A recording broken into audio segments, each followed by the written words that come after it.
여러분 오늘 하루 동안에 잘 지나셨습니까?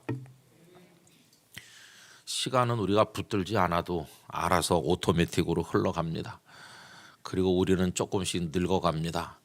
잘 못 느끼시겠지만 집에 가서 거울 앞에 서셔서 자세히 들여다보시면 오늘 아침보다 조금 늙으셨을 거예요.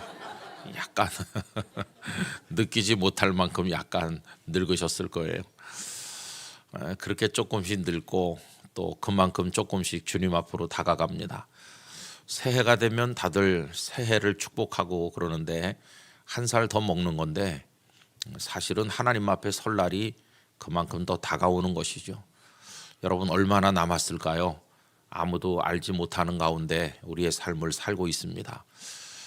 오래 살고 아니면 조금 살고 하는 문제가 우리에게 굉장히 중요한 것 같지만 또 병원에 와서 치료받는 사람들이 다 오래 살기 위해서 치료받고 또 약을 먹고 애를 쓰고 있지만은 신앙의 눈을 가지고 성경을 읽으면서 깨달아 보면 오래 사는 문제는 그다지 중요한 문제가 아니라는 것을 알 수 있습니다.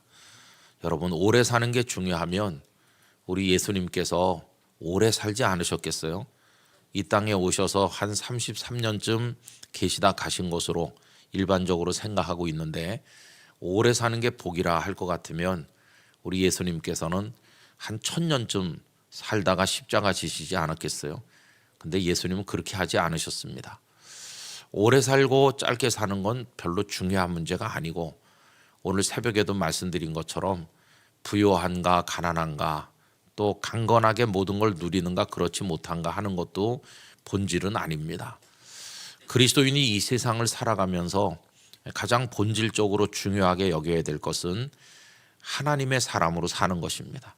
하나님과 함께 살아가는 것입니다. 천국이 왜 좋은 것일까요? 은근 보화로 장식된 나라이기 때문에 좋은 것이 아니라 하나님이 함께 계시는 나라이기 때문에 천국인 것입니다. 요한계시록 21장에 보면 하나님이 그들과 함께 계셔서 이렇게 나오죠. 하나님께서 함께 계시다. 이게 마태복음 1장에서는 예수님의 탄생과 연결되어서 임마누엘로 설명되고 있습니다. 임마누엘은 하나님이 우리와 함께 계시다 하는 것이죠. 본래 최초의 사람들은 하나님과 함께 있었습니다. 아담과 하와가 에덴이라는 곳에서 하나님과 함께 있었는데 죄가 들어오고 난 이후에 그들은 에덴으로부터 추방당했고 하나님으로부터 분리돼서 하나님과 함께 할 수 없게 됐습니다. 이게 죽음이죠. 하나님으로부터 떨어져 나가는 게 죽음입니다.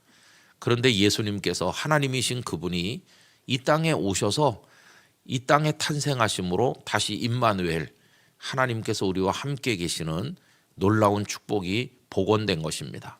그래서 우리는 초막이나 궁궐이나 그 어디나 하늘나라가 되는 복을 받은 것입니다. 예수님께서 바리새인의 질문을 받으셨죠. 바리새인들이 뭐라고 질문했느냐 하면 하나님의 나라가 어느 때 임하나이까 이렇게 물었을 때 예수님께서는 하나님의 나라는 너희 안에 있다 이렇게 말씀하셨어요. 여러분 너희 안에 있다는 말은 두 가지로 설명이 가능합니다. 첫째는 바깥에 있지 않고 안에 있다는 뜻입니다. 우리 바깥에 어떤 외부적인 환경과 조건, 내가 가진 소유, 능력, 나의 지위 이런 거 그런 것들로 인해서 내가 하나님 나라를 경험하는 건 아니라는 것입니다. 또 한 가지 설명은 뭐냐 하면은 너희라고 말할 때 너희는 단수가 아니고 복수입니다. 그래서 너와 너희 사이에 하나님의 나라가 있다. 너와 너가 함께하는 그 사이가 뭡니까? 그 사이에 작용하는 게 사랑이죠. 사랑. 서로 사랑하는 사람들이 모여있는 그 인간관계 그 공동체 속에 하나님의 나라가 있다는 것입니다. 그러므로 복된 가정은 어떤 가정이냐 하면 가족들 각자의 심령 속에 하나님의 나라가 임해 있고 그 가족들이 서로 사랑하는 그 공동체 안에 하나님의 나라가 임해 있을 때 그 가정이 지상 천국 같은 가정이 되는 것입니다. 그래서 우리는 하나님을 모시고 하나님과 함께 주어진 삶을 살면서 살든지 죽든지 먹든지 마시든지 오직 하나님의 영광을 위해서 살다가 영원히 하나님이 함께 하시는 그 하나님의 나라를 향해서 나아가는 것입니다. 그 과정에서 우린 돈도 벌어야 되고 자녀도 키워야 되고 공부도 해야 되고 뭐 여러 가지 과정을 거치지만은 그거는 이 하나님과 함께하는 삶을 지켜나가는 하나의 수단일 뿐이지 그건 절대로 본질이 아닌 것입니다. 여러분, 본질 때문에 우리가 모든 걸 거는 거는 박수 받을 일이지만 비본질적인 것에 모든 걸 건다면 그것은 정말로 아쉬운 것입니다. 무엇이 무엇을 위해 존재하는가 하는 것을 잘 알아야 되는데, 우리가 먹고 마시고 살아가는 삶의 수단들은 하나님과 함께하는 이 그리스도인의 삶을 위해 존재하는 것이지, 먹고 마시는 그 문제 때문에 이 하나님과 함께하는 삶이 깨지고 방해를 받는다면 이게 선후가 바뀐 왜곡된 삶이므로 우린 깨달음을 가지고 하나님 안에서 날마다 우리의 신앙을 되짚어 반성할 수 있는 그런 눈을 가져야만 될 것입니다.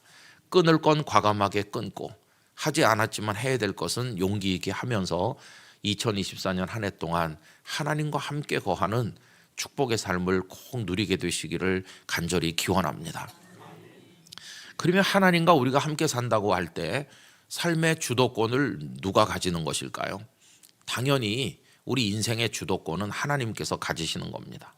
그러면 내가 갈림길에 섰을 때 오른쪽으로 가야 될지 왼쪽으로 가야 될지를 결정하는 것은 우리가 아니고 하나님이십니다.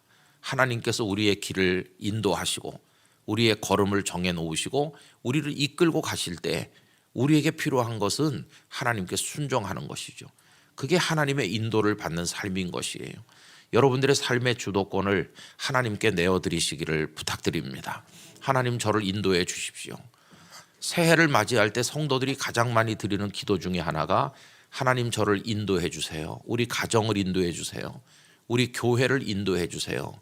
아마 이 기도를 제일 많이 드리실 기도 중에 하나일 거라고 생각하는데, 근데 여러분, 하나님의 인도를 받는 게 어떻다고 생각하세요? 하나님의 인도를 받는 게 쉬울 것 같습니까? 어려울 것 같습니까? 우리들은 그 기도를 드리면서 요만큼도 부담을 안 느껴요. 왜 그러냐 하면 하나님의 인도를 받으면 뭐든지 다 잘 될 거야. 하나님의 인도를 받으면 행복할 거야. 이런 전제를 깔고 기도하기 때문에 하나님의 인도를 구하는 기도를 할 때 마음에 부담을 느끼는 사람은 아무도 없을 거예요. 그러나 여러분, 하나님의 인도를 받는다고 하는 것은 상당히 어려운 숙제라는 것을 우리가 알아야 됩니다. 성도들 가정에 신방을 가서 읽어드리는 말씀이 많이 있는데, 어떤 말씀을 성도들이 좋아하느냐 하면은 하나님께서 인도하셔서 모든 데 복을 주시고 형통케 하실 겁니다.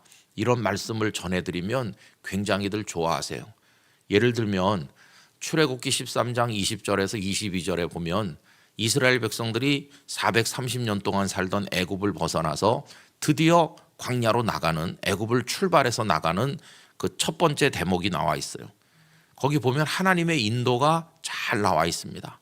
세 가지로 설명할 수 있는데 거기 첫 번째 나오는 것은 하나님께서 그들 앞에 가신다, 이런 말씀이 나와요. 여러분, 이게 첫 번째입니다. 인도라고 하는 것은 나를 따르라 하는 것이지 돌격 앞으로, 이건 인도가 아닙니다. 우리 하나님은 언제나 당신이 앞에 가시면서 우리를 보고 따라오라고 말씀하세요. 그래서 하나님은 앞에 가시는 하나님이십니다. 먼저 가시는 하나님이십니다. 시간으로 말하면 나는 현재 있지만 하나님은 미래에 먼저 가 계신 하나님이십니다.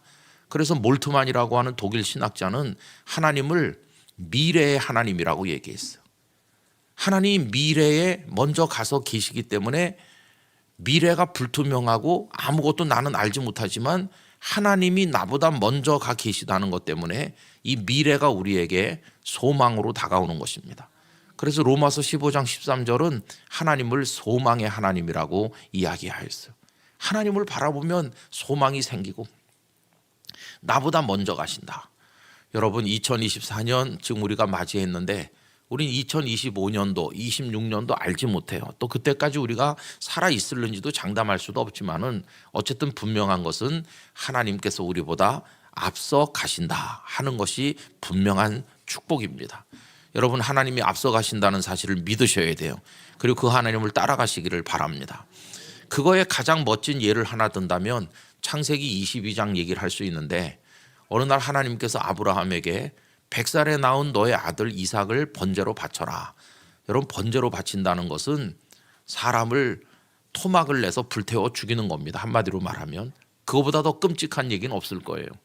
그런데 이 아브라함은 조금 더 망설임이 없는 사람처럼 그 다음날 아침에 일찍 일어나서 사환 둘을 데리고 아들을 앞세워 가지고 모리아산 방향으로 가잖아요. 사흘길을 걸어서 모리아산에 도착했죠. 근데 그 중간에 사환들은 남겨놓습니다. 우리가 갔다 오겠다. 그리고 아들에게 장작을 지어가지고 올라가는데 아들이 물어보죠. 여기 나무도 있고 다 있는데 번제할 양은 어디 있습니까? 그때 그 아버지의 마음이 갈갈이 찢기는 고통을 느끼지 않았겠어요. 근데 아브라함이 뭐라고 대답하느냐 하면은 번제할 양은 하나님께서 준비하실 것이다. 이렇게 말해요. 여러분, 이 대답은 어떻게 보면 아들의 질문에 말하기가 어려우니까 적당히 둘러대는 말일 수도 있는 것처럼 보이지만 그러나 그건 아브라함의 신앙 고백이기도 해요.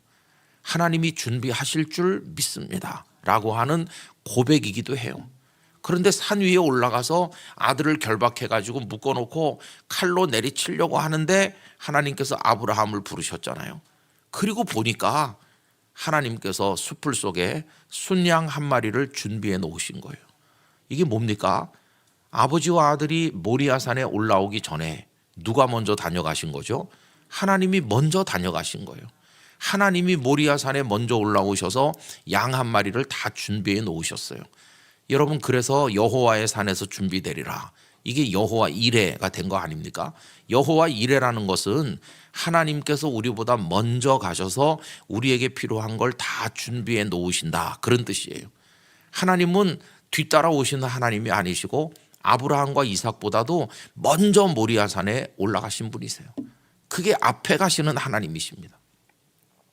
이스라엘 백성들이 광야를 지나는데 하나님은 언제나 그들보다 먼저 가시면서 그들이 가야 될 방향, 멈춰서 쉬어야 될 것, 출발해야 될 걸 다 알려주시고 여호와의 구름이 떠오르면 그들이 출발하고 구름이 덮이면 그들이 멈추고 그게 하나님이 앞서가신 것이. 여러분, 저도 목회를 하면서 이 나이까지 사는 동안에 앞일을 모르고 참 캄캄할 때가 많잖아요. 그러나 확실한 믿음 하나는 하나님께서 준비해 주신다는 것이. 제가 부산에 있으면서 조그만 교회를 목회할 때 예배당을 짓게 되었는데 워낙 조그만 예배당이었어요. 땅 140평에 교회 건물 하나 달랑이 있었고 마당이 단 한 평도 없고 자동차를 한 대도 댈 수 없는, 문 열고 나가면 찻길인 그런 조그만 교회에 있다가 성도들이 제가 부임해 가니까 예배당을 좀 지으면 좋겠다 그래가지고 건축원금을 모으기 시작했는데 땅을 구할 수가 없어가지고 애를 먹다가 한 3년 만에 온 영도 바닥을 헤매고 다니다가 기껏 구한 땅이 450평, 그 경매로 나온 어떤 450평 땅을 우리가 구하게 됐어요. 근데 제 마음이 편안치 않았어요. 왜 그러냐 하면은 하나님, 우리가 지금 140평에 있지만 그래도 예배당을 지려면 최소한 1000평은 돼야 되지 않겠습니까? 이렇게 기도를 혼자 많이 하기도 하고 가끔씩은 성도들 앞에 우리가 1000평은 있어야 되지 않겠냐, 그렇게 기도합시다, 이런 말을 여러 차례 하기도 했거든요. 그래서 맨날 1000평은 주세요 이렇게 기도했는데 450평이 온 거예요. 성도들은 3배나 큰 땅이 생겼다고 무척 기뻐하더라고요. 근데 저는 1000평이라고 기도했기 때문에 450평을 사게 되던 날 별로 기쁜 마음이 없었어요. 마음이 좀 불편하더라고요. 어떻게 되는 거지? 근데 그렇게 450평을 사서 기뻐하면서 설계를 맡기고 뭐 설계할 설계사가 다 정해지고 이렇게 진행이 되는 거죠. 여기다가 지어놓으면 그 다음에 대책이 없잖아요. 그래도 저는 계속해서 하나님 1000평을 구했는데 아직도 모자란다고 기도를 계속했어요. 그런데 우리가 산 땅 바로 옆에 두부 공장 땅이 있었습니다. 부산에 두부를 공급하는 공장인데 공장이 여러 군데 있어요. 그 중에 하나가 이제 그 옆에 있는데, 그래서 부동산 하시는 안수 집사님에게 집사님하고 나만 알고 기도 제목으로 삼기 위해서 그 옆에 두부 공장 혹시 팔지 않는지 한번 물어봐 주세요. 은밀하게. 그 다 알아보니까 538평이래요, 그게.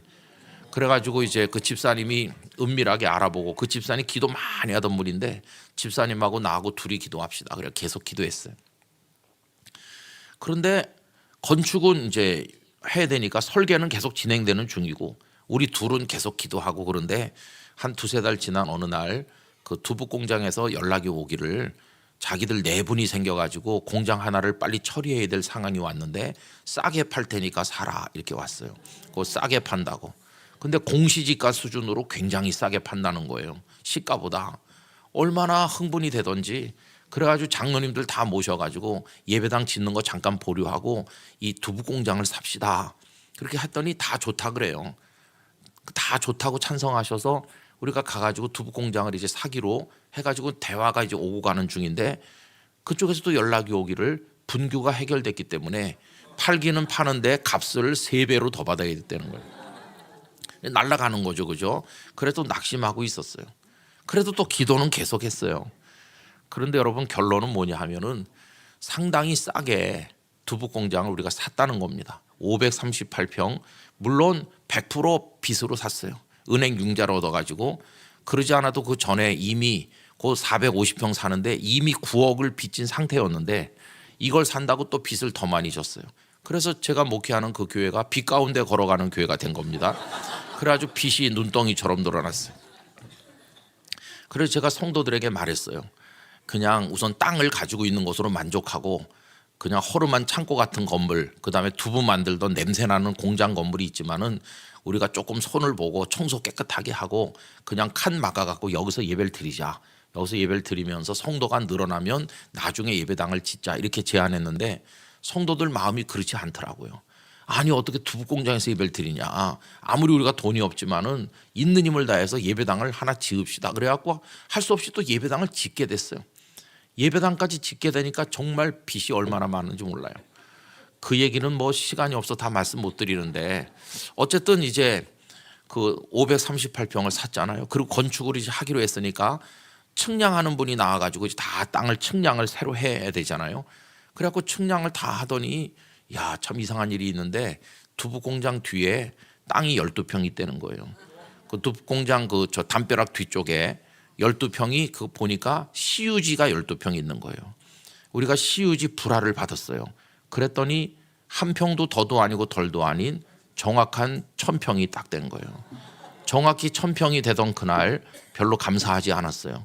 왜 그러냐 하면은 기왕이면 이렇게 될 줄 알았으면 수천 평을 구하는 건데 하나님은 기도대로 거짓말같이 그렇게 정확하게 딱 기도대로 1000평을 우리가 확보하게 됐어요. 그리고 거기다 예배당 짓는다고 참 고생했습니다. 예배당을 짓는다고 이제 시작을 했는데 동네 주민들이 와서 막 공사장에 들어놓고 아줌마들 예배당 못 짓게 방해를 하고 1년 넘도록 재판을 하고 결국 마지막에는 법으로 안 돼가지고 전투경찰이 버스 4대 와서 동네 주민들을 제압하고 공사가 강제로 진행이 되고 이런 우여곡절이 많이 있었어요. 그래서 땅 파고 뭐 이렇게 스라브를 치고 그러다가 반갑지 않는 손님이 왔는데 IMF가 또 왔잖아요. 여러분 IMF가 오니까 우리가 이자를 빚을 수십억 지고 있는 상태에서 이자가 그게 19% 20%까지 이자가 폭등했습니다. 그러니까 성도들이 막 금리빨이라도 빼서 받쳐도 모자랄 판이에요. 그래서 정말 어려운 위기를 많이 넘기고 장로님들끼리 의견이 다르다 보니까 상처를 받아서 멱살 잡고 교회에서 싸우기도 하고 시공회사는 부도나서 사라지고 사장님 얼굴을 지금도 본 적이 없고 모든 게 다 정지되고 싸우고 그냥 그렇게 어려운 일을 겪었어요. 근데 여러분 보세요. 하나님은 언제나 우리보다 먼저 가시는 분이세요. 그리고 준비하시는 분이세요. 그해 그렇게 교회는 싸우고 어렵고 돈은 없고 당장 이달 이자 낼 돈이 없고 이러다 교회가 부도나서 공중분해 되겠구나 이런 위기를 겪으면서 장로님들은 와가지고 젊은 목사한테 사표를 내면서 장로 그만하겠다고 그러고 나도 사표 낼 줄 아는데 내가 내기 전에 먼저 내는 거예요. 나도 사표 내고 싶은데 이런 어려움을 겪으면서 고생을 많이 했어요. 근데 여러분 결론이 뭔지 아세요? 하나님은 예배당도 짓게 하셨고 부도도 안 나게 하셨고 교회 직원들 생활비들 한 달도 밀리지 않게 하셨고 은행 이자도 하루도 밀린 적이 없어요. 기적을 보여주셨어요. 기적을. 그리고 제일 많이 싸우던 그 한 해 동안에 성도가 제일 많이 늘었어요. 여러분 성도가 얼마나 많이 늘었는지 몰라요. 그렇게 지지고 볶고 싸우는데 그때 출석 성도가 한 300명 됐던데 1년에 등록을 1200명씩 성도들이 얼마나 전도를 많이 하는지. 재정은 확 줄었어요. 실직자가 많이 나오고. 그런데 1,000명 넘게 등록하니까 떨어져 나가는 사람 떨어져 나가도 교인이 확 늘어나잖아요. 가장 괴로운데 하나님은 가장 큰 복을 주시고, 나중에 예배당도 다 들어가서 살게 됐고 얼마나 감사한지. 그래서 제가 믿음을 하나 가지게 됐어요. 하나님은 우리가 상상할 수 없는 방법으로 다 준비하신다. 앞에 가신다. 여러분, 앞에 가시는 하나님의 인도를 받으시기 축복합니다. 그 다음에 그 출애굽기 13장 20절 그 후에 보면은 하나님의 인도가 두 번째로 어떻게 나오느냐 하면, 하나님께서 낮에는 구름 기둥, 밤에는 불 기둥으로 인도하신다. 이게 뭐냐 하면 그들의 형편을 따라 가장 적절하게 인도하신다는 거예요. 여러분, 밤에 캄캄하고 추운데 구름 기둥까지 있으면 이게 더 기온이 내려갈 텐데, 그리고 밤에는 깜깜하니까 불이 필요하잖아요. 낮에는 떼약볕이 쫙 쬐이니까 하나님께서 구름으로 차이를 펴시듯이 햇빛을 막아주시는 거예요. 너희들이 뜨겁겠구나, 너희들이 춥겠구나, 하나님의 형편을 잘 알고 계셔요.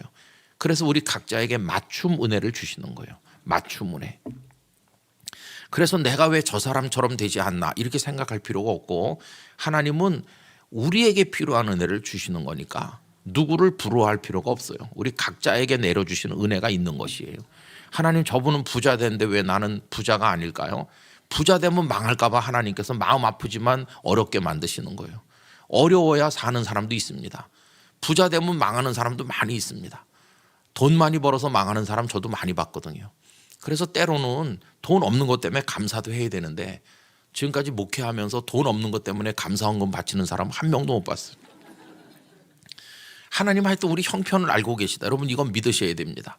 그리고 세 번째 하나님의 인도가 뭐냐 하면, 하나님께서 그들 앞에서 떠나지 아니하신다는 거예요.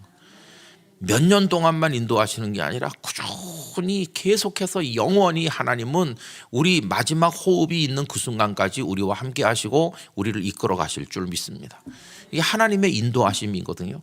그래서 제가 성도들 가정에 신방을 가서 간단하게 설명을 하면서 이 가정에 이런 하나님의 인도하심이 임하시기를 축복합니다. 그러면 막 행복해하면서 막 색연필로 그 출애굽기 3장 20절 그 줄을 막 치면서 저녁에 남편 오면 얘기해 주겠습니다 막 이러면서 굉장히 좋아해요. 아마 그런 하나님의 인도를 싫어할 사람은 아무도 없었겠죠. 근데 여러분 아세요?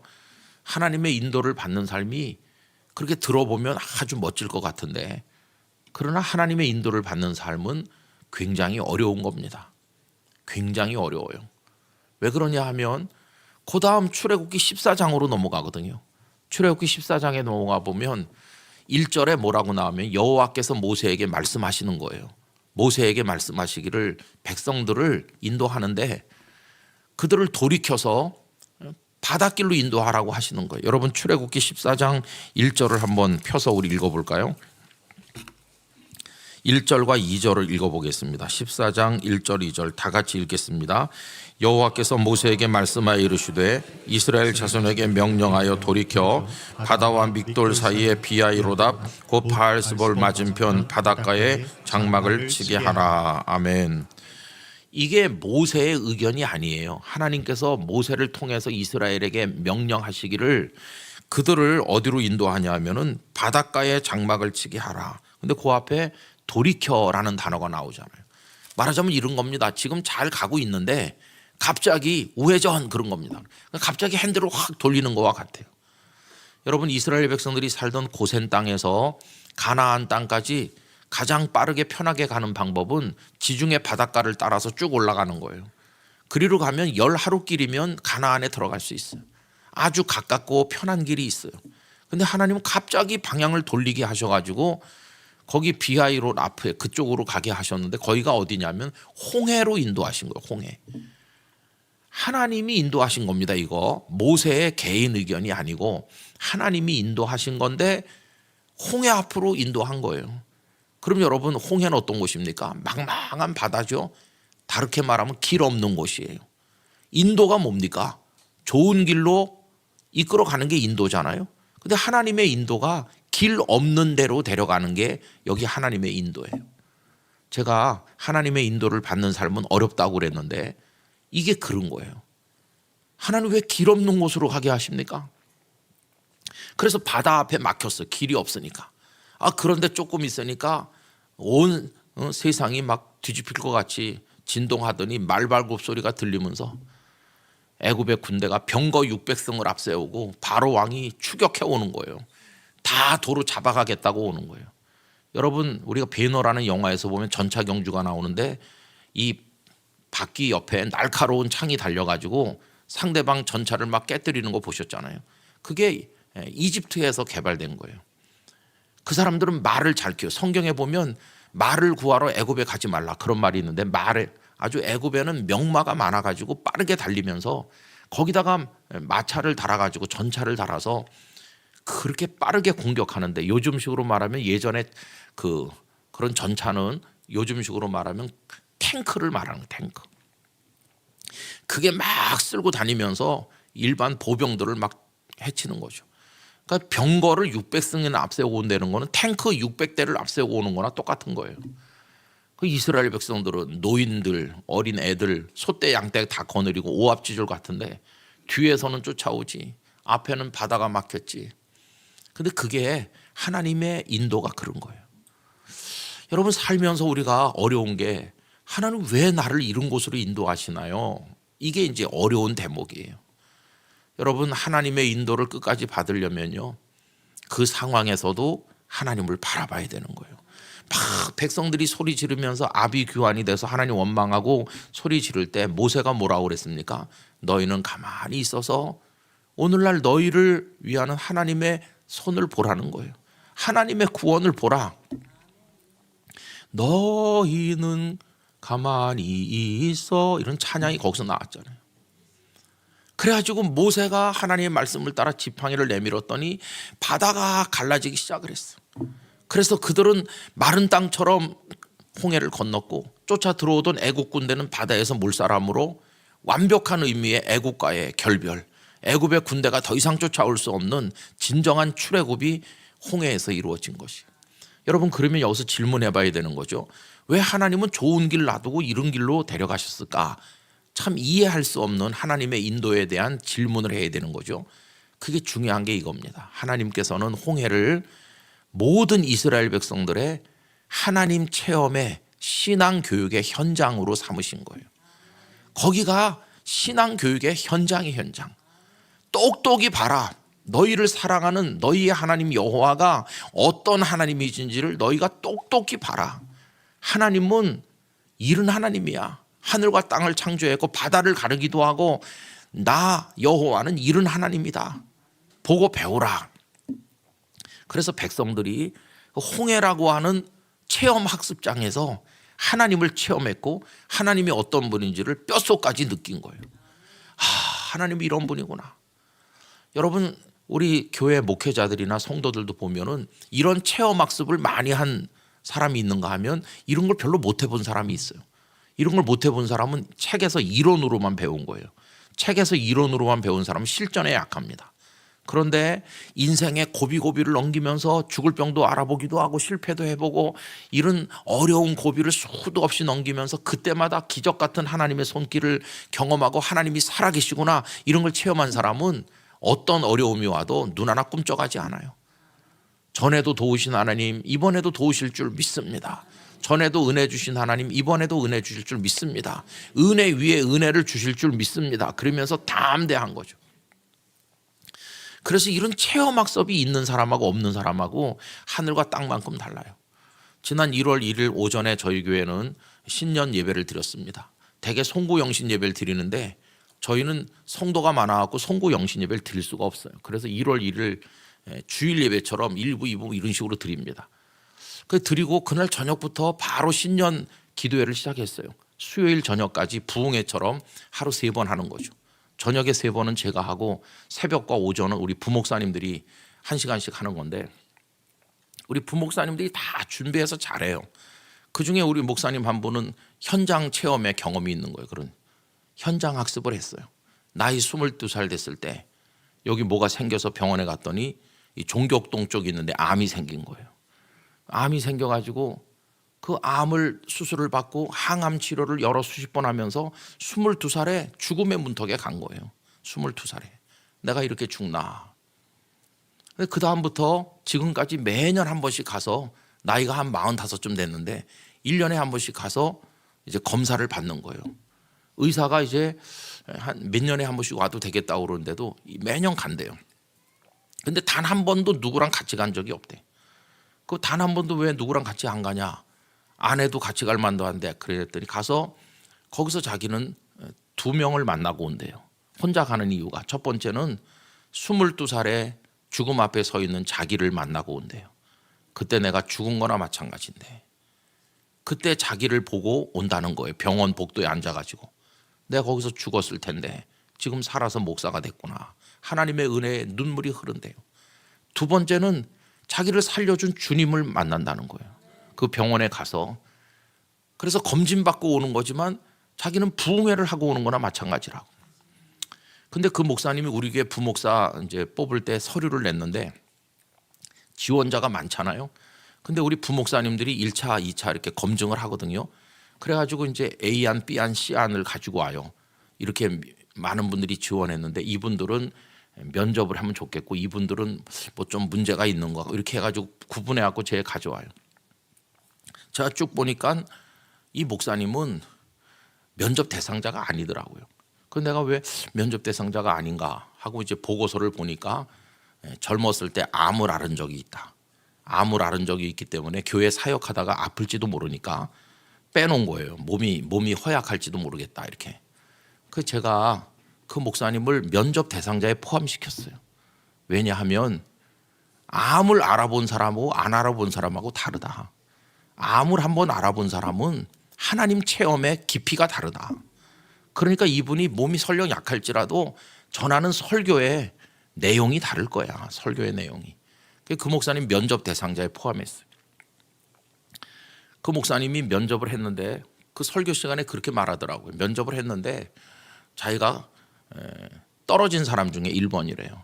그래서 행정처에서 전화가 와서 목사님은 우리 교회에 안 되셨습니다. 이렇게 연락을 받았대요. 그래서 안 됐나 보다 이렇게 포기를 했는데 그 며칠 후에 다시 되셨으니까 오세요. 그래서 왔대요. 그 사이에 이미 부목사로 있던 분 한 분이 다른 교회 담임으로 가게 돼가지고 한 자리가 비게 된 거예요. 여러분 그 목사님의 간증이 어떻습니까? 그분은 홍해를 건너본 경험이 있는 거예요. 하나님을 체험해 봤어요. 그게 하나님께서 홍해로 인도하신 이유입니다. 여러분 가끔 하나님은 당신이 얼마나 위대한 하나님이신가를 우리에게 알려주기 위해서 우리를 홍해 같은 데로 인도하실 때도 있다는 걸 알아야 돼요. 그래서 그때 하나님을 원망하고 그럴 게 아니라 이 어려운 일을 통해서 그러지 않으면 경험하지 못할 하나님을 만날 줄 믿습니다. 그런 간절한 하나님의 은혜에 대한 기대를 가지고 있으면 하나님은 홍해라도 열어서 길이 되게 하시는 것이에요. 그 하나님을 체험하시기를 바라는 것입니다. 저도 시간이 없어 말씀 못 드리지만 많은 어려운 고비들을 겪었거든요. 근데 하나님께서 이렇게 희망 없던 저를 건강한 모습으로 만들어서 오늘 저녁에 여기 세워주신 거거든요. 그러니까 이제 하나님의 인도는 그런 거예요.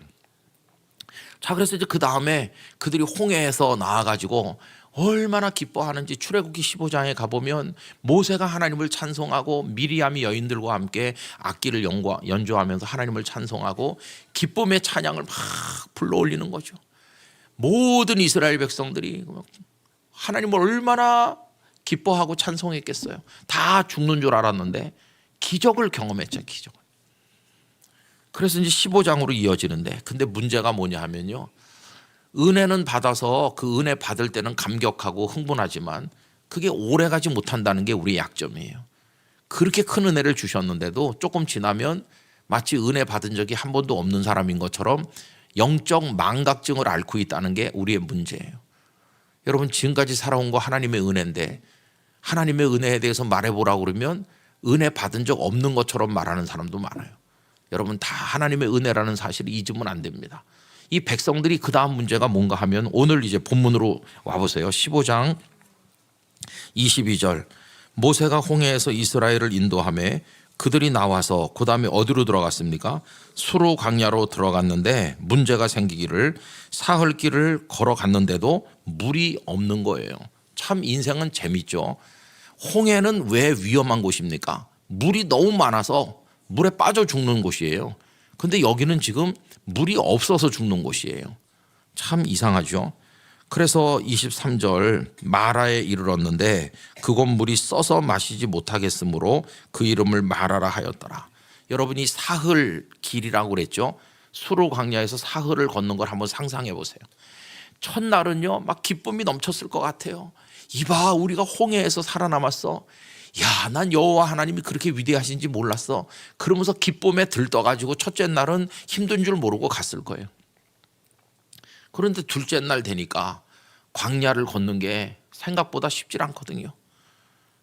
날은 덥지, 다리는 아프지, 그중에는 아픈 노인들도 있었을 것이고 애들은 칭얼대고 그랬을 것이고 이 소떼 양떼를 끌면서 가는 게 이게 쉬웠겠어요. 한 둘째 날 되니까 어휴 힘드네 그런 말들이 나오기 시작했을 것이고 걱정거리가 생겼겠죠. 우리 집은 물이 지금 많이 안 남았어. 그럼 옆에 있는 사람이 걱정 마 오아시스가 있겠지 뭐. 이제 그러면서 걱정 반 뭐 서로 위로하면서 격려하면서 둘째 날은 갔을 것 같아요. 근데 셋째 날 아침 되니까 상황이 심각해졌어요. 오아시스가 올 줄 알았는데 아무것도 없고 집집마다 물이 떨어졌다는 사람들이 많아지면서 애들은 물 달라고 보채지 해는 점점 떠오르고 날은 점점 더워지고 숨차고 이제 모세한테 와가지고 물 좀 달라고 그러는 거예요. 모세인들 어떻게 알겠어요. 하나님이 주실 때까지 기다리라고 그러는데 이제는 막 불만이 고조되기 시작하는 거예요. 불과 며칠 전에 죽다 살아서 기뻐했던 사람들이 불과 며칠 만에 이제 하나님 원망하는 거예요. 그러고 있다가 누군가가 소리를 지르는 거예요. 저기 웅덩이가 있습니다. 물이 있는 것 같아요. 와 물이다 그러면서 쫓아갔는데 가서 보니까 쓴 물인데 여러분 이게 물 맛만 쓴 게 아니에요. 그건 마시면 죽는 독수예요. 독수. 그냥 단지 쓰기만 하다면은 쓰든지 달든지 마시면 살 건데 마실 수 없는 물이라 그런 말이에요. 백성들이 큰 좌절에 빠져. 여러분 기대가 크면 절망도 더 큰 거예요. 물이 없는 것보다 물이 있다고 하다가 못 먹는 물이라고 하니까 폭발하는 거죠. 더 이상 견딜 수가 없어요. 자, 그래서 모세도 굉장히 힘이 들었어요. 24절 백성이 모세에게 원망하여 이르되 우리가 무엇을 마실까 하매 모세가 여호와께 부르짖었더니 하나님 우리 좀 불쌍히 여겨주세요 이렇게 했어요. 그랬더니 여러분 그 다음에 잘 보시기 바랍니다. 여호와께서 그에게 한 나무를 가리키시니 그가 물에 던지니 물이 달게 되었더라. 이제 하나님께서 모세가 부르짖으니까 그 웅덩이 옆에 있는 나무 하나를 하나님께서 가리켜 주셨어요. 그랬더니 모세가 그 나무를 물에다 집어넣었더니 물이 마실 수 있는 물로 변했어요. 그럼 하나 여쭤보겠습니다. 그 물이 마실 수 없었던 물인데 마실 수 있는 물로 바뀌게 된 이유가 뭘까요? 어떤 사람이 이렇게 말해요. 그 나무를 거기다 넣었기 때문이라고. 그 나무가 물을 성질을 바꾸는 효험이 있는 나무라고. 그 나무 수종이 그런 거라고. 그 나무는 몸에 좋은 나무고 그 나무가 들어가면 독을 다 빨아들여 가지고 죽을 것도 살게 만들고 그런다. 여러분 만약에 그 나무가 특별한 나무이기 때문에 그런 거라면 한국 사람들은 그 나무를 그냥 놔두지 않았을 거예요. 그 나무가 어떤 나무인지 연구해가지고 그 나무를 대량으로 재배해가지고 환약으로 만들고 가루로 빻아가지고 홈쇼핑에서 이거 먹으면 몸 안에 모든 독소가 빠져나가고 이거 굉장하고 마라의 쓴물을 단물로 만든 바로 그 나무입니다.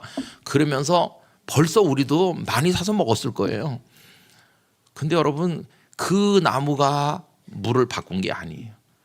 그 나무는 아무 중요성이 없어요. 나무가 바꾼 게 아니에요.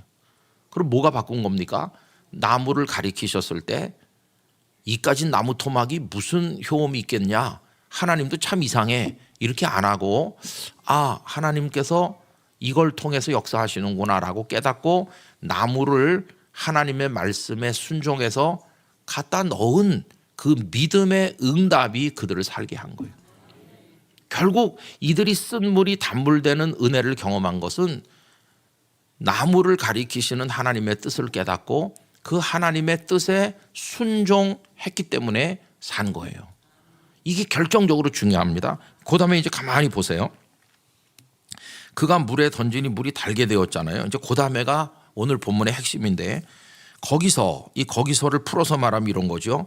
순종함으로 죽을 수밖에 없는 상황에서 살게 된 바로 거기, 쓴물이 단물로 바뀐 바로 거기, 그들이 하나님의 능력을 또 한 번 체험한 그 현장, 바로 거기서 하나님께서 교훈하시는 것이요.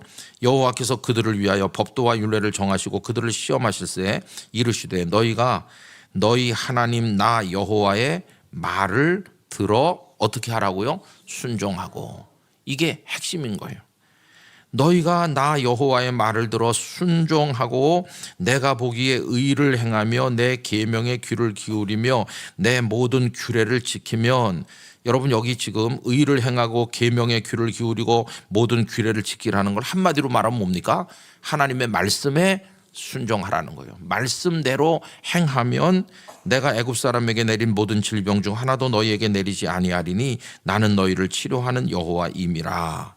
결국 하나님의 인도를 받고 승리하는 비결이 뭐에 있다는 것입니까? 순종에 있다는 거예요. 순종. 말씀에 순종하는 거. 하나님의 뜻에 순종하는 거.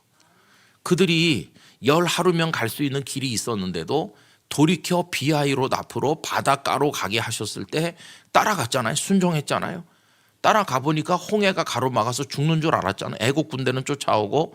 그래서 낙심했는데 순종을 했더니 기적을 경험했잖아요.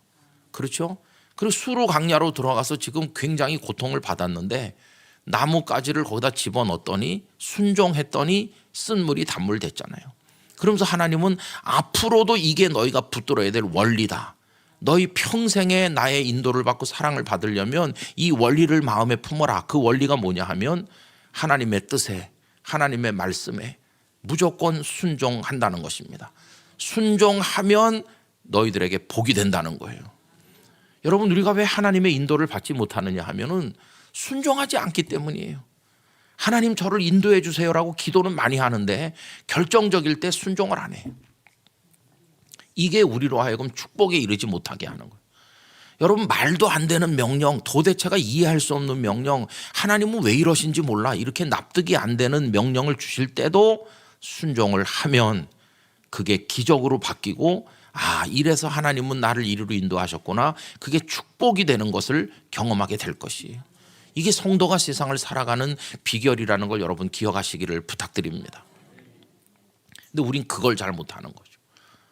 하나님께서 좀 이상한 명령을 주시면 우리는 바쁘게 계산기를 두드리면서 이게 아닌데 왜 이렇게 하시지? 내 생각이 훨씬 더 합리적인데 왜 이렇게 하시지? 그 순종을 안 해요. 그러면 입으로는 하나님 나를 인도해 주세요라고 기도했지만 실제로 인도를 거부하는 거죠. 나는 이 상황에 있어서는 하나님을 따를 수 없어요. 이렇게 하는 거죠. 그러니까 우리는 인생의 주도권을 내가 쥐고 내가 갈림길에서 오른쪽 왼쪽을 내가 정하는 거고, 하나님은 그냥 이름만 부르는 거지 그분께 나를 맡기고 위탁하지는 못하는 거죠. 그래서 입으로는 믿음을 찾지만 실제로는 불신앙의 삶을 사는 거죠. 그러나 여러분, 하나님의 모든 말씀에 순종하면 안 될 것 같아도 되고 실패인 것 같아도 성공이고 고생을 하는 것 같지만 축복이 오게 될 것이에요. 하나님 없이 사는 삶은 잘 되는 것 같아도 안 되는 거고 손에 쥔 것 같아도 손가락 사이로 다 빠져나갈 것이고 성공인 듯 하나 나중에 가보면 실패로 끝나게 될 것이에요. 우린 하나님의 말씀에 무조건 순종하게 되기를 원합니다. 제가 이제 신대원에 입학을 하니까 기숙사에 살게 됐는데 신학생들이 새벽 기도 때 나와서 기도하는 걸 들어보면요, 평범한 기도가 아니에요. 더군다나 2년 3년 다닌 선배들은 막 앞에 나가서 무릎 꿇고 두 손 들고 쭉 그러면서 막 기도하는 소리가 쩌렁쩌렁 울립니다. 하나님, 저를 선지동산에 불러주셔서 감사합니다. 이 생명을 하나님께 드립니다. 막 그러면서 기도하는데 기도가 보통 기도가 아니에요. 오늘이라도 죽을 준비가 돼 있는 것 같이 기도하거든요. 이야, 정말 대단한 기도다. 어떻게 당장이라도 나의 생명을 바칠 수 있을 것 같이 그렇게 기도하지, 어쩌면 저런 기도를 할 수 있나. 저는 이제 막 갓 입학한 1학년이기 때문에 그런 기도는 드릴 자신도 없고 준비도 안 됐고, 그럼 난 뭐라고 기도해야 되나. 그러다가 이제 저는 기껏 이렇게 기도했어요. 하나님, 언젠가는 전도사 나가서 사역을 해야 될 텐데 사역지를 어디가 유리한지 그런 거 계산하지 않고 그냥 제일 먼저 오라고 하는데 가겠습니다. 내가 여기가 좋을까 저기가 좋을까 그런 거 안 하고 그냥 하나님이 연결시켜주는 제일 먼저 오라는데 가겠습니다. 그런 기도는 했어요. 그런 기도는 하면서 한 1년 지나는데 어느 교회에서 저를 어린이 부서 전도사로 오라고 그랬어요. 그래서 그 교회에 가서 이제 시작을 했어요. 근데 그렇게 하면서도 또 기도를 계속 했어요. 계속 한 7, 8년 하는데 이제 부산의 영도에 있는 어느 교회에서 저를 오라고 하는 거예요. 그래서 눈앞이 캄캄했어요. 기도는 수년 했지만 저는 당연히 서울 안에서 저를 오라고 할 줄 알았어요. 왜냐하면 서울을 떠나 살아본 적이 한 번도 없고 서울에서 나서 서울에서 학교 다니고 서울에서만 살고 대학에 다닐 때도 경상도 사투리 막 쓰는 아가씨들이 지나가면 야, 서울 아닌 데서도 사람이 생존하는구나 이렇게 이상하게 생각하고 그랬어요. 그런데 저를 부산에서 오라고 하는 거예요. 그래서 굉장히 낙심했어요. 제가 하나님 앞에 기도할 때 어디서 오라고 하든지 제일 먼저 오라는데 가겠습니다 이렇게 했지만 하나님은 우리의 패부를 다 알고 계시잖아요. 꼭 말을 해야 하시는 게 아니잖아요. 그래서 제가 생략한 부분이 있는 거죠. 인서울은 생략하고 기도했는데 하나님은 딱 시침이 떼시면서 모른 척 하시더라고요. 그래서 제가 그 저를 찾아온 장로님들에게 몇 가지 말했어요. 아유, 죄송한데요, 저는 나이가 32살밖에 안 됐고 이렇게 젊은 사람이 무슨 담임 목회를 하겠습니까? 저는 이제 막 배워야 되는 사람이고 준비도 하나도 안 됐고 목회의 목자도 모릅니다. 그러니까 그냥 가시고 다른 분 알아보세요 이렇게 했어요. 기도를 수년 했는데 여러분 거절하는 데는 한 2, 3분이면 충분하더라고요. 그래서 저는 뭐 기도를 오래 했어요 그런 사람 별로 믿지 않습니다. 실천하지 않는 기도가 얼마나 많은지 모르니까 제가 그랬으니까요. 근데 그분들은 하루가 멀다 하고 목사님 우리가 어젯밤에도 모여서 기도했어요. 목사님 기도하고 계십니까? 하루가 멀다 하고 전화가 오는데 그게 89년 11월 말이거든요. 그래서 12월이 되고 성탄 무렵에 연말 연초에 바쁜데도 그분들은 계속 전화 오고 1월 달에도 전화 오고 계속 마음이 불편해요. 그래서 제가 이제 선배 목사님들에게 상담을 구했어요. 이렇게 됐는데 어떻게 하는 게 좋습니까? 저는 이렇게 기도는 해왔는데 엄두가 나질 않고 부산에 저는 한 번도 가본 적이 없는데요. 이렇게. 그랬더니 제가 상담을 했던 많은 목사님들이 단 한 분도 저를 가라고 하는 분 없었어요. 다 뭐라고 말씀하시냐 하면은 네가 뭐가 아쉬워서 부산에 가겠냐. 그 부산은 기독교인이 얼마 없는 곳이다. 여러분 대구도 어렵지만 부산도 어려운 곳이에요. 부산도 목회도 안 되고 전도 잘 안 되고 우리 친구도 가서 몇 년 못 버티고 왔고 부산은 좀 억센 곳이야. 항구고 말이지 바닷가 미신이 많고 어려운 곳인데 네가 뭐가 아쉬워서 거기까지 가겠니? 네가 여기 있으면 서울에도 좋은 목회지가 나올 거다. 그러면서 계속 서울에 그냥 있으라고 하시더라고요. 근데 저는 그런 얘기를 또 가슴에 담고 그래 내가 여기 있어야지 어딜 가겠어 이렇게 했어요. 근데 이제 2월 달이 됐어요. 2월 한 중순께 됐는데 그때 우리 집에 이제 아들이 둘째인데요. 이제 그 둘째가 아들이 1월 달에 태어났거든요. 그래서 그 녀석을 이제 들쳐업고 아직도 갓난애기죠. 그리고 이제 2살짜리 딸이 있었는데 딸 데리고 부모님 집에 갔어요. 부모님은 그 신림동 서울대학교가 있는 신림동 서울대에서 조금만 내려오면 거기 살고 계셨습니다. 그래서 이제 부모님 댁에 갔죠. 가서 이제 애들을 풀어놓고 저녁을 먹고 아버지 어머니에게 이런 말씀을 드렸어요. 저를 어느 교회가 오라고 하는데 여차저차해서 그냥 그렇게 차일피일 미루고 있습니다. 이렇게 얘기를 했어요. 그랬더니 화기애애하고 애들 재롱을 보면서 막 기뻐하시던 부모님이 갑자기 얼굴이 딱딱하게 굳어지시는 거예요.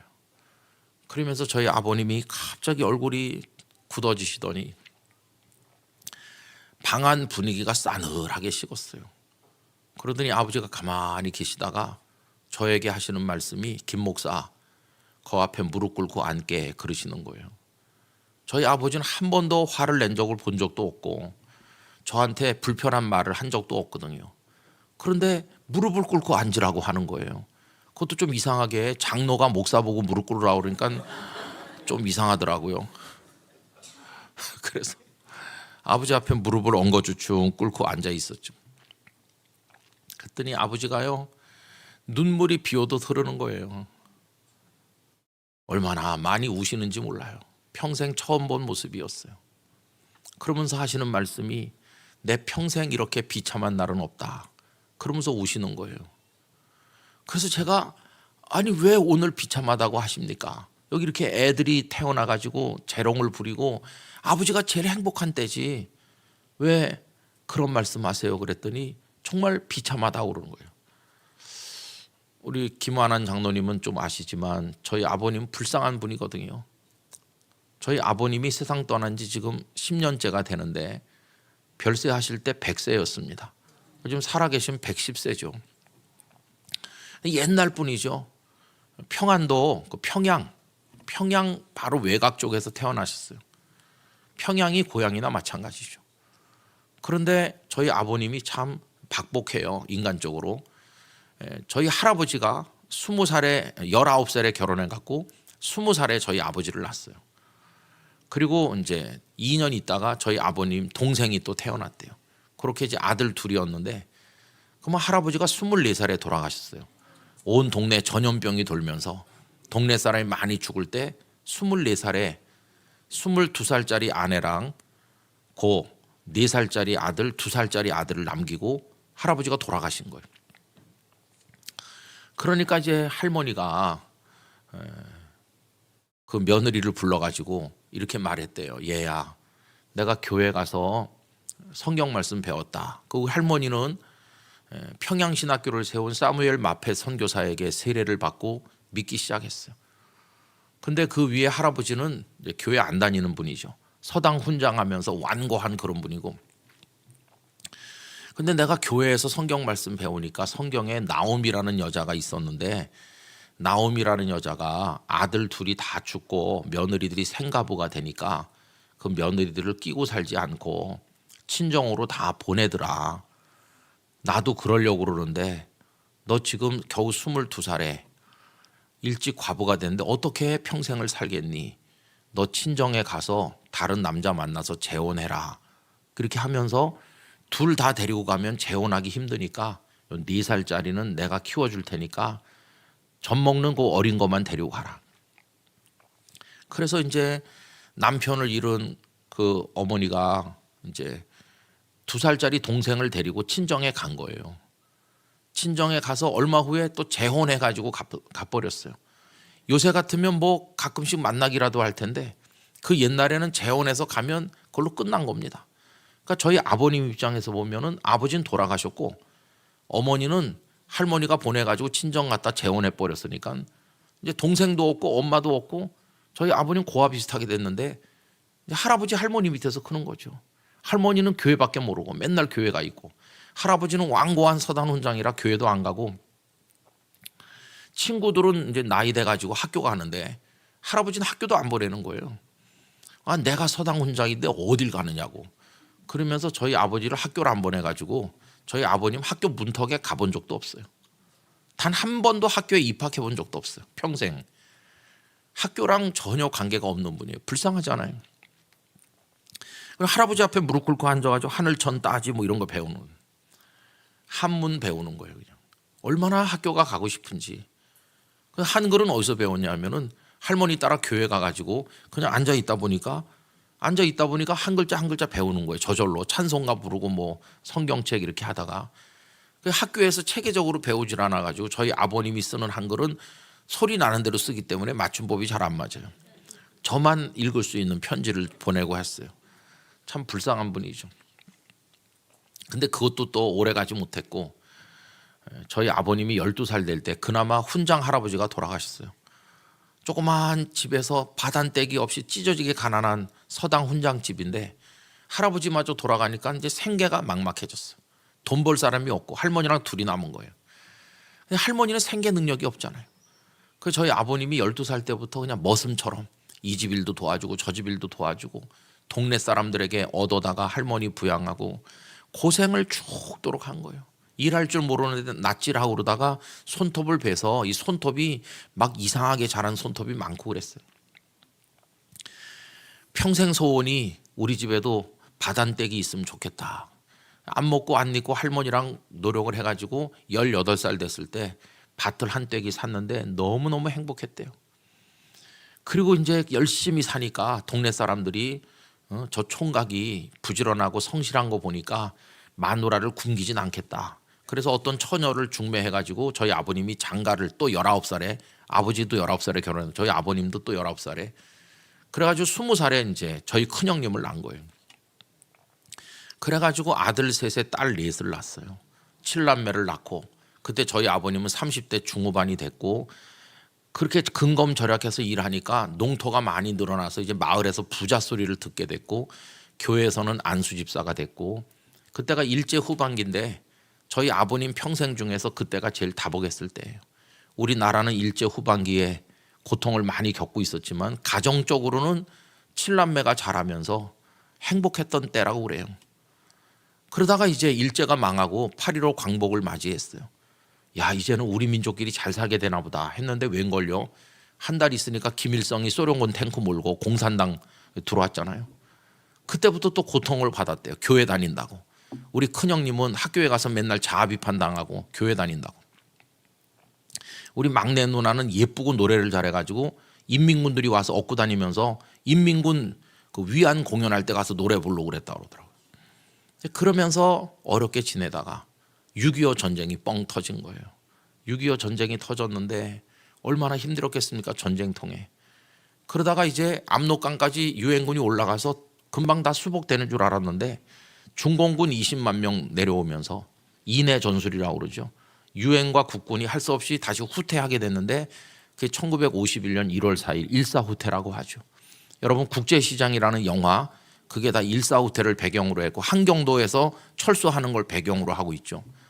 어쨌든 저희 아버님도 일사후퇴 때 남쪽으로 내려오는데 그때 가족하고 떨어져 있다가 가족을 한 명도 못 데리고 혼자 내려오신 거예요. 이게 저희 아버지의 비극이에요. 할머니가 계시고 아내가 있고 7남매가 있는데 가족 9명을 한 명도 못 데리고 아버지 혼자 이 땅에 내려오셨어요. 작업복 입은 채로 주머니에 돈도 없이 아는 사람 한 명도 없는 남쪽에 완전히 거렁뱅이가 되시고 그리고는 완전히 신경쇠약이 돼가지고 대꼬챙이 같이 마르고 살 수가 없는 지경이 된 거죠. 하루에도 수십 번씩 죽고 싶은 생각이 들고 내가 왜 살아남아 있을까 이렇게 절망했다고 그래요. 전쟁통에 그렇게 고생하시다가 요 밑에 영천 신령에도 와서 계시고 그러다 이제 휴전이 돼가지고 맡겼잖아요. 이제는 가족과 영영 생리별을 한 거죠. 그 이후로 저희 아버지는 하루에도 몇 번씩 식사 때마다 평소에 기도할 때 북에 두고 온 가족들 위해 기도하셨어요. 단 한 번도 그냥 넘기는 적이요. 식사 기도할 때면 반드시 북에 두고 온 가족들을 위해서 식사 기도하고 그 영혼을 불쌍히 여겨달라고 기도하고 그렇게 불쌍하게 사신 아버지세요.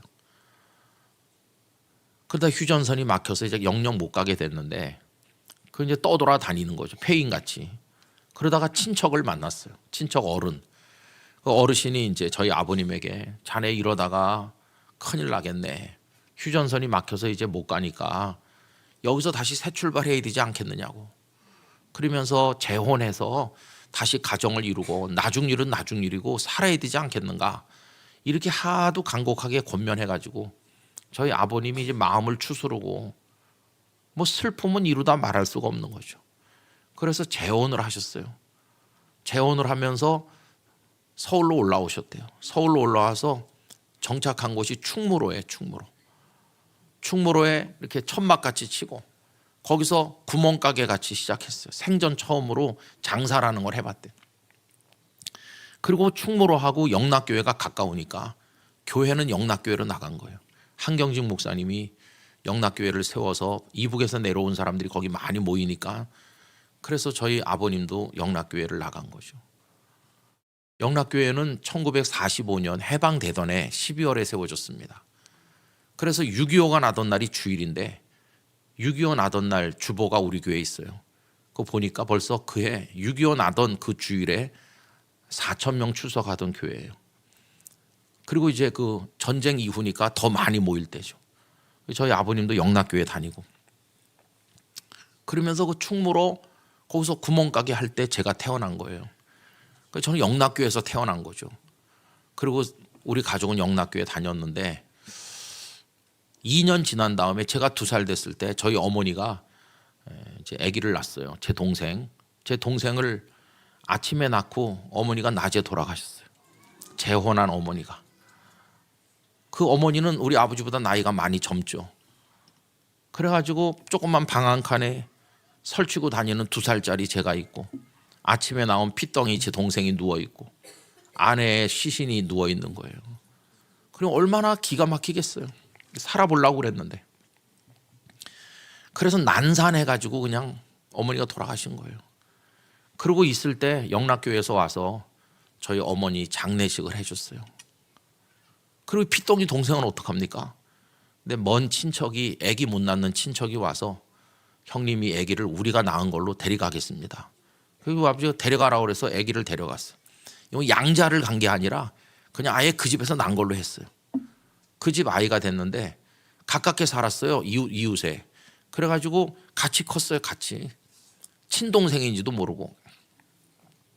같이 크다가 이제 제가 6살 될 때 아버님이 이사를 가게 됐어요.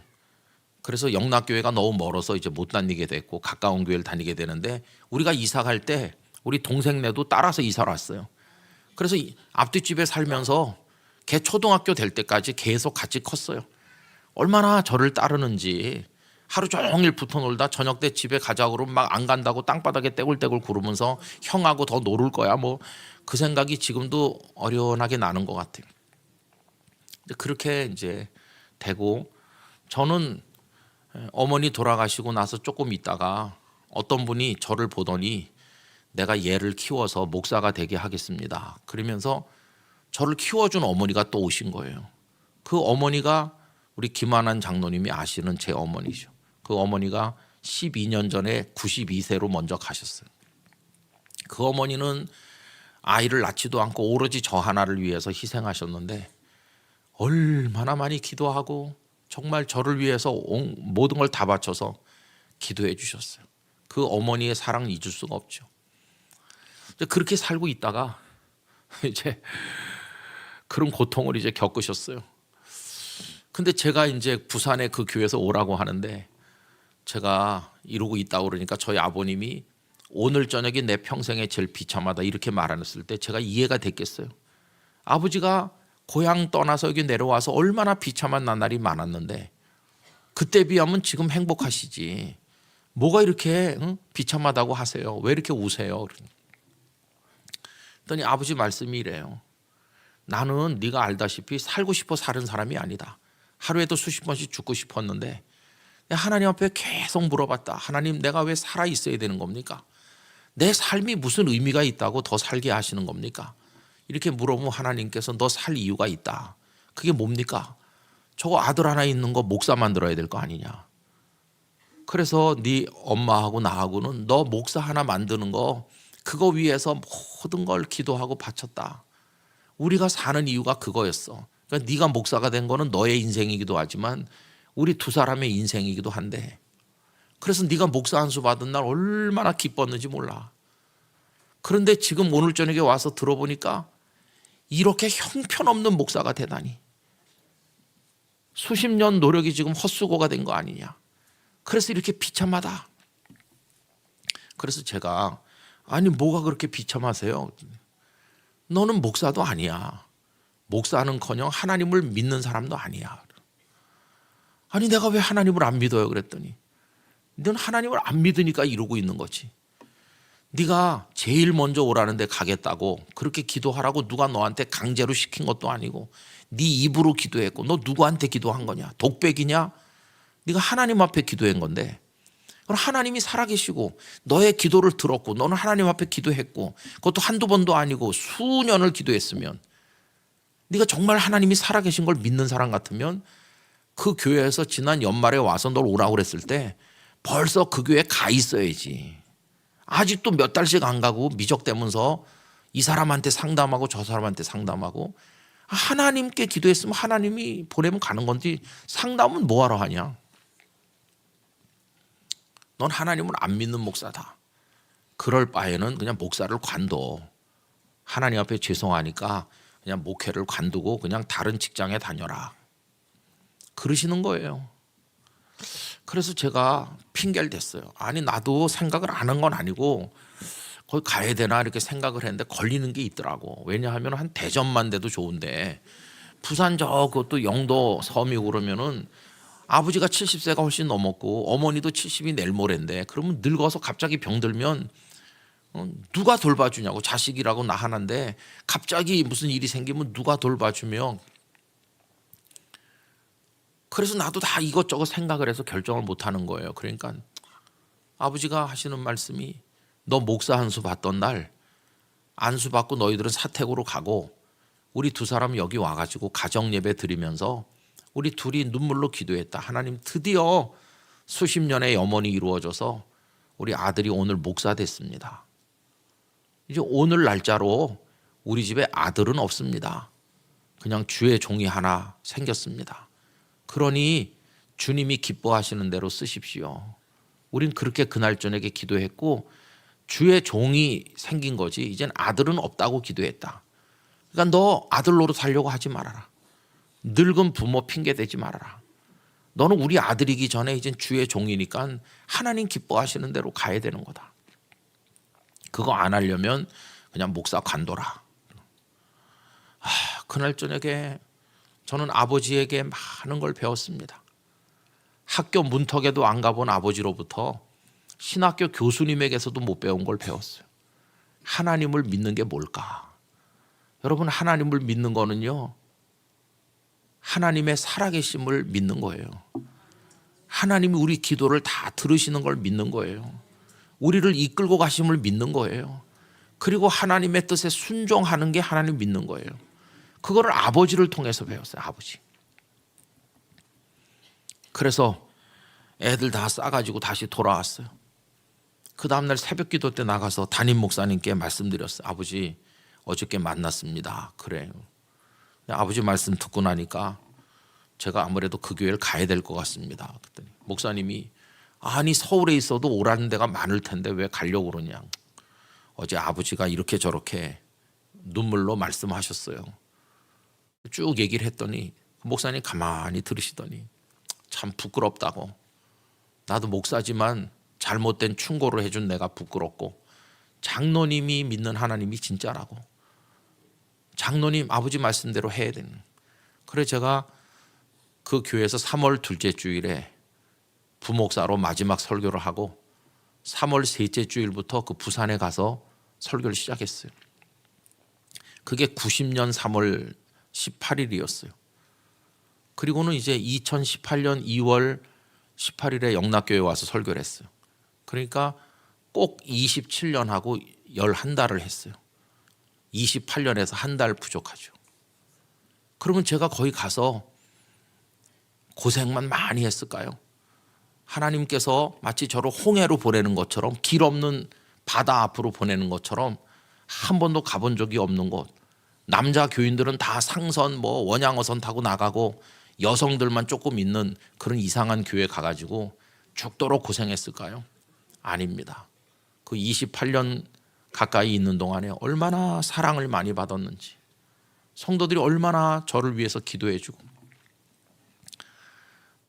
그러면서 저를 얼마나 아껴줬는지 말할 수가 없어요. 사람들이 저보고 아마 대한민국에서 제일 행복한 목사일 거라고. 그래서 그저 정말 사랑을 많이 받으면서 행복하게 지냈어요. 그 중간에 이제 어느 교회에서 저를 오라고 한 2번 했던 적이 있어요. 근데 말로만 오라고 그런 게 아니라 그쪽 교회들은 공동회를 다 해서 저를 위임 목사로 정해가지고 저를 찾아와서 다 결정했으니까 몸만 오면 됩니다. 이렇게 했어요. 근데 그 교회 성도들이 그 교회 찾아가서 관광버스 타고 가서 앉아서 농성하면서 왜 목사 데려가냐 이렇게. 그렇게 한 2달, 3달 그렇게 끌고 그래서 이제 다 그 교회를 안 가게 되고 이 성도들의 사랑을 못 잊어서 그냥 주저앉고 또 주저앉았어요. 2번째 교회에서 그랬을 때는 우리 김완한 장로님 아버님이 계시던 그 교회에서 부흥회를 하고 있을 텐데 그 서울의 그 교회에서도 저를 만나러 오고 부산의 그 교회에서도 또 목사를 지켜야 된다고 오고 부흥회하면서 양쪽 장로님들한테 시달렸어요. 그러다 결국은 또 부산에 남기로 했어요. 그때 이제 어떤 장로님이 이렇게 말했어요. 목사님 절대 가시면 안 됩니다. 막 성도들이 사택에도 오고 목양실에도 와서 아침부터 지키고 교회 안에 현수막을 잔뜩 붙여놓고 내 장례 해주고 가세요. 막 그러면서 그렇게 붙들었어요. 얼마나 사랑을 많이 받았는지 몰라요. 그래서 저는 거기서 이제 은퇴하려고 생각했어요. 당연히 그렇죠. 뭐. 근데 뜻밖의 영락교회 분들이 오셔가지고 목사님을 좀 데려가려고 한다 이렇게 했어요. 그랬더니 참 이상하게 양쪽 장로님들이 몇 차례 만나더니 이번에는 그 장로님들이 목사님 이번에는 가시라고 그 저를 보내줬어요. 싸우지 않고 불편하지 않게 잘 그분들이 대화를 해갖고 기쁨으로 보내드리겠으니까 그 대신 여기는 목사님이 다른 목사님을 한 사람 데려다 놓고 가세요. 그래서 저도 잘 모르는 분을 추천받아가지고 저는 이 교회에서 2월 둘째 주일까지 설교하고 셋째 주일엔 영락교회에서 했어요. 한 주도 중간에 안 쉬고 바로 영락교회에서 했는데 부산의 그 교회도 그 목사님이 바로 그 주일부터 했기 때문에 양쪽 교회에다 한 주도 공백이 없어요. 딱 맞춰가지고 이렇게 하고 또 제가 이제 2주 후에 거기서 위임식을 하니까 부산의 성도들이 많이 와서 축복해 줬어요. 그러면서 목사님 영락교회 우리가 파송해 드린 겁니다. 그러니까 영락교회에서 은퇴하면 다시 부산에 와서 우리 곁에서 같이 살아주세요. 이렇게 하더라고요. 그리고 또 부산에 그 목사님이 얼마 후에 위임을 했거든요. 영락교회 장로님들이 많이 가서 축복해 줬어요. 그리고 영락교회 찬양대가 거기 가서 또 특별 찬양을 또 하기도 하고 그 교회 청년들이 취직을 하든지 대학에 오든지 서울에 오면 영락교회 다 등록해 갖고 다니는 거고 또 영락교회 성도들이 부산에 여행 가면 그 교회 가서 예배 드리고 인증샷 찍고 주보 가지고 와서 목사님 지난주에 거기 가서 예배 드리고 왔어. 이게 주보 오래간만에 보시죠. 그러면서 주보를 저한테 주기도 하고 부산에 어쩌다 가끔 가면은 요새도 그 교회 갈 때가 있습니다. 뭐 여러 가지 모임 때문에 그 교회 가면 얼마나 성도들이 반가워해 주는지 또 부산에 집회를 하러 가면요 거기 성도들이 많이 옵니다. 소식을 듣고 그럼 또 그 교회에서 반갑게 만나고 그래서 이제 여기서 끝나면 다시 부산에 가서 살아야 되나 그런 생각도 하기도 하고 그래요. 이렇게 사랑을 많이 받았어요. 그리고 와서 가만히 지금 생각해 보니까 참 신비하잖아요. 제가 태어난 데가 영락교회 아닙니까? 저를 낳은 어머니 무덤이 영락교회 무덤에 있는 거고 그런데 인생을 한 바퀴 빙 여기저기 돌아가지고 하나님이 마지막은 태어난 거기서 마치게 하시는 거예요. 하나님의 섭리가 얼마나 신비한지 저의 인생을 붙들고 계신 하나님이 하시는 일이 얼마나 놀라운지 말할 수가 없어요. 그래서 저는 기대를 가지고 있어요. 이제 여기서 마치고 나면 그 다음엔 또 하나님이 나를 위해서 뭘 준비해 놓으셨을까? 여러분 그때 부산에 가야 된다고 하는 게 하나님의 뜻이라면 그때 순종을 했더니 정말 행복한 목사가 된 거예요. 행복한 목사가 됐어요. 여러분 홍해가 열린 거와 똑같아요. 가서 예배당도 짓고 다 할 수 있게 해주셨고 오늘까지 하나도 불편함 없이 부족함 없이 그저 너무나 복되게 살고 있는 것이죠. 그래서 마음속에 결심하는 겁니다. 앞으로도 하나님의 손가락이 가리켜 보이는 곳으로 그것이 뭐든지 순종해야 돼. 가리키는 나무 토막을 물속에 넣을 수 있는 믿음이 있어야 돼. 하나님 왜 이러세요? 이러지 말고 순종해야 돼. 여러분, 여러분의 인생을 하나님께 통째로 맡기시기 바라요. 순종하시면 안 되는 것 같아도 반드시 승리하게 돼 있어요. 반드시 하나님 우리에게 축복하시는 거예요. 하나님의 생각은 우리 생각과 달라서 하늘이 땅보다 높은 같이 우리랑 차원이 다릅니다. 우리는 여기 앉아가고 요만큼밖에 못 보지만 하나님은 모든 걸 다 보고 계시고 모든 걸 만드시고 주관하시는 분이세요. 하나님의 위대하심을 인정해야 돼요. 하나님은 우리랑 비슷하거나 조금 나은 그런 분이 아니라 상상을 못할 위대하신 분이세요. 그 하나님께 우리를 맡겨야 돼요. 그 하나님을 믿으면 점 같은 거 치러 다니면 안 돼요. 점쟁이하고 하나님은 비슷한 수준으로 놓으면 안 돼요. 하나님은 절대적으로 완전하신 분이세요. 그 능력과 사랑을 우리가 다 말로 표현할 수가 없어요. 그런 하나님이 우리의 아버지신 것이, 그분이 얼마나 우리를 사랑하시는지 독생자를 주기까지 사랑하셨어요. 하나님의 사랑을 의심할 필요가 없는 거예요. 하나님 나를 그렇게 사랑하시는구나. 나는 100살까지 살고 싶은데 좀 일찍 부르시면 사랑 안 하는 겁니까? 아니요. 더 좋은 천국으로 부르시는 거예요. 우린 살든지 죽든지 하나님께 맡겨서 사는 것이. 그래서 저희 집에도 4남매가 있는데 둘은 결혼했고 둘은 안 했어요. 어쩌다가 4남매가 다 모이면 그거 다른 얘기는 해줄 게 없어요. 하나님만 믿고 하나님의 뜻에 순종해라. 그죠? 하나님이 신실하게 경외하고 하나님만 의지해라. 기회가 있을 때마다 그렇게 말하는 거죠. 여러분, 우리 동성교회 미래도 하나님의 손에 있고 여러분의 미래도 하나님의 손에 있고 하나님의 인도하심에 있는 줄 믿습니다. 하나님만 바라보는 거예요. 목회를 하면서 어떻게 목회를 해야 될까, 무슨 목회 프로그램을 어디서 배우다가 이것도 해보고 저것도 해보고 뭐 어떻게 하면 될까, 별거 다 해보지만 다 그거는 부수적인 거고, 핵심은 하나님을 절대적으로 믿고 하나님께 순종하는 거예요. 기도는 하나님께 이것저것 정해갖고 요구하는 게 아니라 전적인 신뢰로 우리를 맡기는 거예요. 그러면 하나님이 다 알아서 하시는 거예요. 하나님이 다 알아서. 그리고 그게 진정한 축복인 것이. 여러분, 그 하나님을 신뢰하시기 바랍니다. 그 하나님께 다 맡기시고 여러분의 손을 하나님의 손에 맡겨드리시기 바랍니다. 주님여 내 손을 꼭 잡고 가소서. 주님여 내 손을 꼭 잡고 가소서. 찬양 아시죠? 그죠? 그런 찬양을 가만히 부르면 주님이 나를 꼭 붙드시고 사랑하시고 이끌어 가시는 게 보이잖아요. 주님 말씀하시면 내가 나아가리라. 주님 뜻이 아니면 내가 멈춰서리라. 찬송하면서 하나님의 인도를 받으시길 바라는 것입니다. 여러분에게 그런 은혜가 충만하시기를 진심으로 기원합니다. 한 가지 죄송하게 생각하는 것은 원래 한국교회 집회는 저녁에 시작해서 저녁에 끝나는 게 자연스러운데 저녁에 시작해서 내일 새벽에 끝나게 돼서 참 죄송해요. 그런데 내일 새벽에 여러분이 다 오시면 되는 거예요. 그죠? 내일 새벽에 오셔서 내일 새벽에는 정말 중요한 얘기를 드리려고 해요. 지금까지 말씀드린 것보다 100배는 중요한 얘기를 내일 새벽에 말씀드리려고 그래요. 내일 새벽에 같이 나누고 또 우리 또 각자의 자리로 돌아가는 건데, 여러분 이 집회를 통해서 받은 은혜가 있으면 꼭 가슴에 간직하시고 하나님 앞에 신실한 사람으로 승리하시기를 축원합니다. 다 같이 기도하도록 하겠습니다.